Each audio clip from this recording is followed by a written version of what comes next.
Hello everyone, and welcome back to the third video on my 10 HP Ultimate Iron Man Perverse. If you missed the first two videos or you don't remember this account, I am a 10 HP Ultimate Iron Man going for a 50 combat 99 Slayer. This means that I will be 99 attack, 99 range, and 99 magic. In the last progress video, we managed to get to Wintertodt and we got 50 construction for a Mounted Glory, which I will need to make cannonballs. We got 69 fletching, which I will need to make a rune crossbow later when I start Slayer, and we also got some early starting GP, which was really nice for the account. We left off the video when I started to train agility. So, let's get going with this progress video. The first thing I did was work towards full graceful. I ended up getting around 70 agility on the rooftops and got my full graceful, which I will be using later to runecraft blood runes. I also decided that I wanted to color my graceful since I was going to be using it a lot to runecraft. My favorite color for graceful other than the white is the dark blue, which you get from the Brimhaven agility course. I'm not going to go over how to do Brimhaven agility because obviously there's guides on that already, but what I do want to cover is how I banked at Brimhaven and how I returned to Brimhaven after I died. If I died at Brimhaven, I would run over to Draenor and pickpocket men until I had about 20 GP or so. Then I would go over and buy some wines from the market, and then I would return to the men. I had to keep pickpocketing until I had 230 GP, since the Karamja boat is 30 GP, and it is 200 GP to get into the actual Brimhaven agility arena. I would just make sure I had a full inventory of wines as well, because it was almost like I was banking, but in fact I just died. So that's how I returned to Brimhaven if I died. If I ever needed to bank, or I guess you can't really call it bank on an Ultimate Iron Man, if I ever needed to re-gear with food, what I would do is basically the same process as if I died.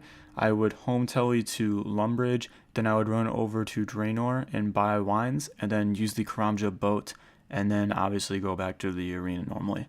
The only difference is that you don't have to thieve men for the GP for the boat and entrance, since you still have your coins in your inventory. I managed to get the 250 tickets that I needed for the graceful and went ahead and colored that, which looks awesome, and I'm very happy I did that even though it wasn't efficient. After the full graceful, I went over to the agility pyramid for the next 4 levels to get some cash before I started runecrafting. I needed money to get 69 magic for the Karen Tele, build POH teleport portals, build a Mounted Glory, buy a cannon, and make a few cannonballs for quests. I ended with just under 1.2 mil, which was plenty to do all the things that I needed before runecrafting. It is important to note that 73 agility is also another requirement that I'm going to need to runecraft blood runes. It is the last level that I needed for the shortcut over by the mine. After the agility pyramid, I went and got 69 magic so I could actually build the Karen portal. Then I obviously went over to the library, got the teleport scroll that I needed for the spell, and built all my POH teleports. My next goal was to get a Amulet of Glory so I could build a Mounted Glory in my POH and also equip a Amulet of Glory for the plus 10 range bonus. In order to get an Amulet of Glory, I needed to get 83 Hunter so I could hunt Dragon Implings. The way I got 83 Hunter was through falconry and mostly red salamanders. I didn't want to risk doing black salamanders in the wilderness because I didn't want to risk my inventory. Once I got 83 Hunter, I headed over to Puro Puro. Once I got there, I talked to the guy to get some equipment, and I got a few extra Impling jars just to be safe, since I need to be careful pushing through the wall since there's a chance of getting Strength XP. I managed to get through the first wall without getting any Strength XP, and ran over to the corner, and me and my alt continued to hop worlds until we found Dragon Implings.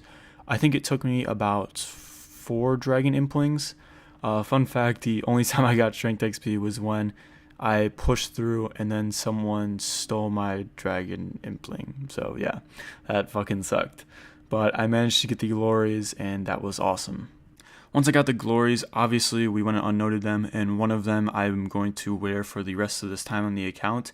It gives the highest range bonus next to the Fury, but I don't really care about the defense bonus that the Fury gives, so Glory will be alright. The other Glory is now mounted in my house, which is awesome because I need an Edgeville teleport to smith my cannonballs. At this point in my account, I now started to complete some quests.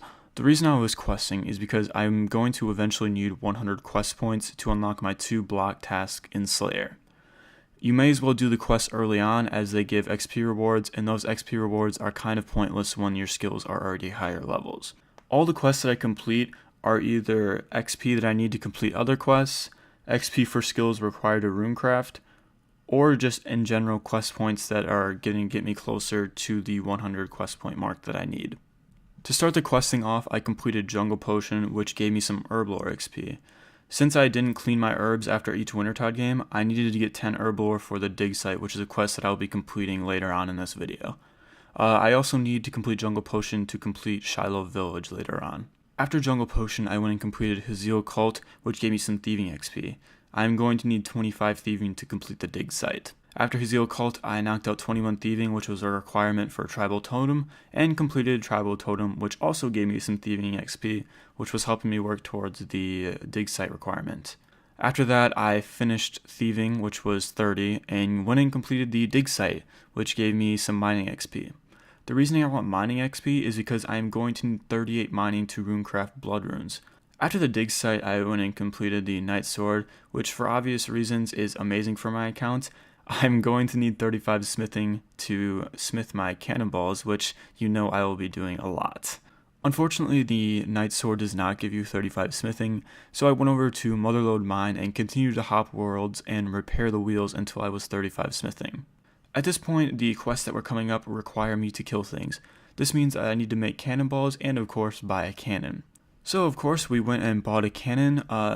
If you don't know, you can actually set the cannon up and let it decay, and then you can go back to the guy over there north of Fally and get it back for free, so that way you don't have to hold on to your cannon all the time. So we bought the cannon, laid it down and let that decay, and then we went and made around 1,000 cannonballs. If you don't know how I make cannonballs on this account, you start in Edgeville, run over to the Grand Exchange and use the minecart system to take you to Keldegrim.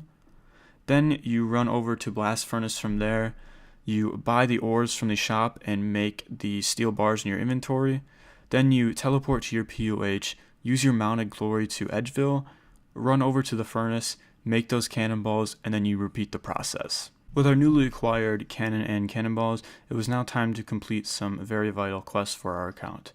We started off by completing the Elemental Workshop 1 and Elemental Workshop 2. These both give crafting XP, which is helpful because we are going to eventually need 38 crafting to runecraft Blood Runes.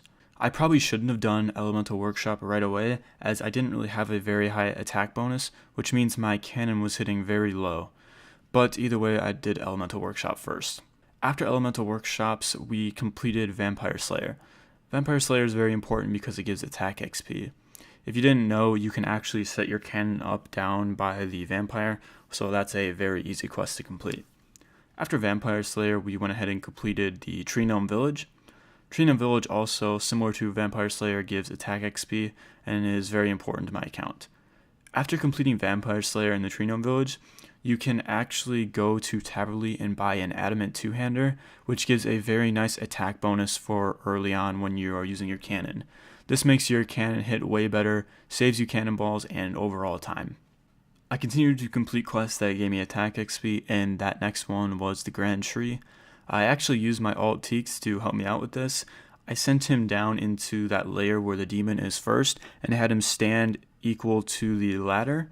And then when I went down, the demon got stuck on my other account, so I just laid the cannon behind me, and I was easily able to kill the demon. I did waste a lot of cannonballs on the rats, but it ended up working out easily. So that quest also gave me more attack XP, which is obviously helpful to my account. After Grand Tree, I went ahead and completed Plaque City. The reason I completed Plaque City is because, first off, it gives mining XP, which, as I've mentioned numerous times already, I'm going to need 38 mining to runecraft Blood Runes. But another important thing is that the quest also unlocks the RD Teleport, which is very helpful. After I completed this quest, I went and built the RD Teleport in my POH. After Plaque City, there was only one more quest that I'm going to complete that gives me attack XP, and that is Fight Arena. If you didn't know, you cannot lay your cannon down inside Fight Arena, but you can lay your cannon outside of the gate and fire it before you enter the arena, and it will do the same thing.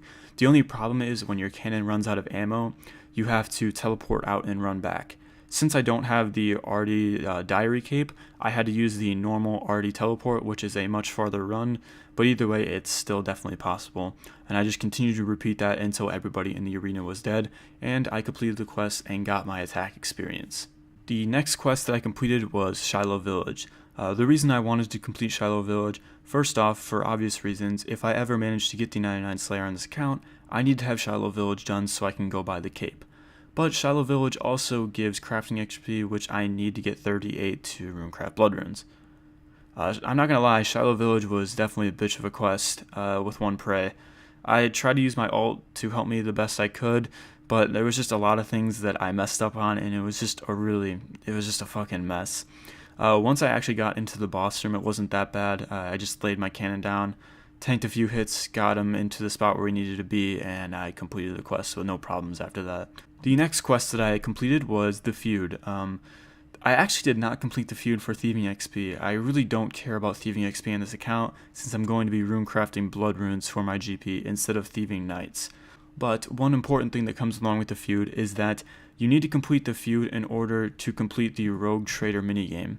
If you don't know what the Rogue Trader minigame is, it basically allows you to sell runes to Ali Morrison and Alcarid. That's how you sell your blood runes for GP after you runecraft them. So in order to complete the feud, I did have to kill a couple bosses. Basically, I did the same thing that I did in Grand Tree.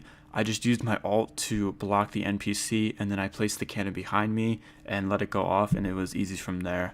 I did mess up blocking the NPC, I think it was once, and that was really fucking tedious. But other than that, the quest went smoothly, and I completed that with no problem. Like I said earlier, you do need to complete the feud in order to do the Rogue Trader minigame. You only need to complete the runes portion of this, since I don't need a black check or anything like that. I just want to sell my runes to Ali. So I completed that part of the minigame, and I can now sell my blood runes to Ali. Those were the main quests I completed on this account. The rest of them were not as important. Most of them were just small little quests that gave me XP to help me get towards 38 crafting and mining.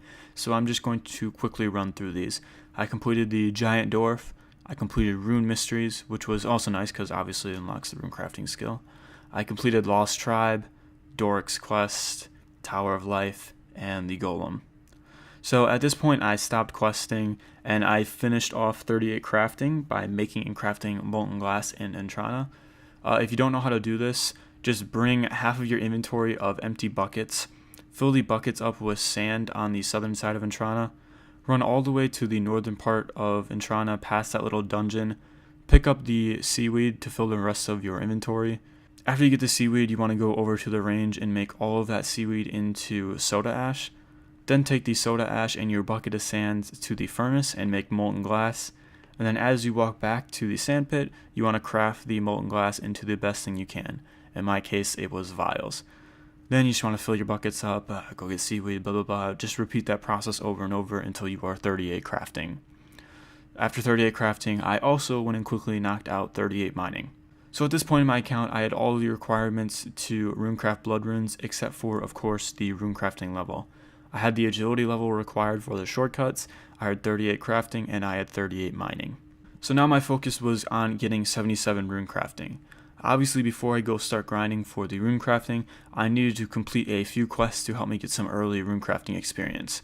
I started off by completing the Enter the Abyss minigame. I actually forgot to record this quest, but if you've completed this before, you know it's a very easy mini quest, and it gave me 1000 runecrafting XP, which got me to 9 runecrafting.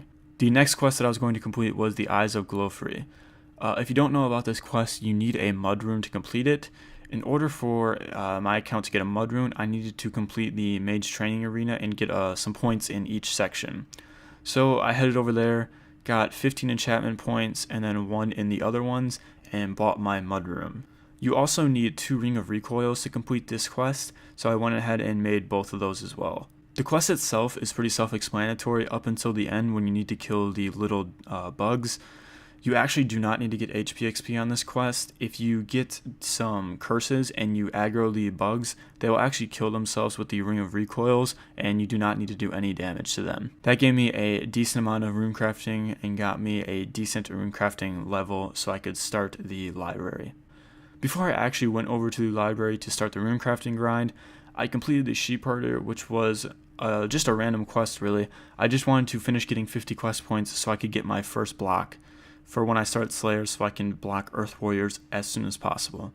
If you don't know, Earth Warriors are the only task that I'm going to be assigned that is going to be in the wilderness. After I completed Sheep Herder, the last thing I needed to do before I started my runecrafting grind was to get 50 cooking.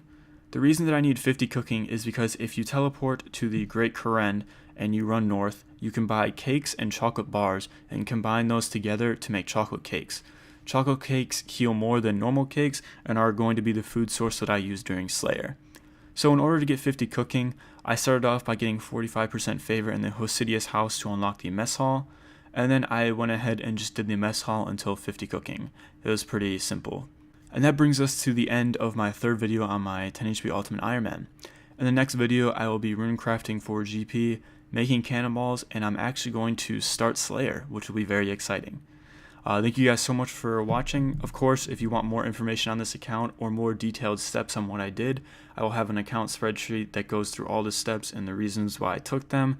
It also has important information about how I'm going to be doing Slayer. If you want to go check that out, I'll have it in the description.